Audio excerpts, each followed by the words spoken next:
Those chilly autumn winds will soon give way to frigid winter storms, and there's nothing better to take away the cold than a good hearty soup. And today we have a special soup for you, one made with wild rice harvested by the Red Lake Nation here in Minnesota. The Red Lake Nation is the only American Indian tribe in the U.S. that grows and harvests its own wild rice on local lands. And this wild rice is healthy. We find ourselves in the kitchen today with our resident chef, Carole Johnson, who's going to take us through a delicious recipe for wild rice soup. Carole, how do we prepare to make this wild rice soup? There's always the question, the amount of liquid to the rice. We suggest that 3 cups of liquid for every cup of wild rice. How do you know how long to cook the wild rice? It depends on the kind of wild rice you are using.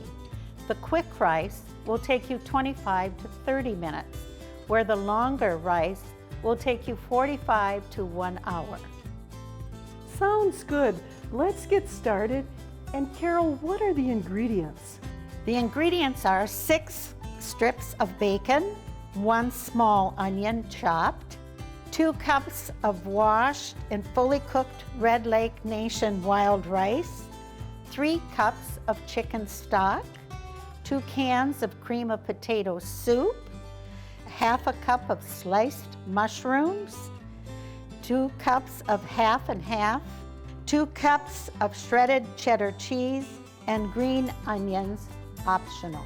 Fry the bacon until it's crisp, break it up, add the rest of the ingredients except for the half and half and the cheese. Put it in a crock pot, a Dutch oven, a 3-quart saucepan.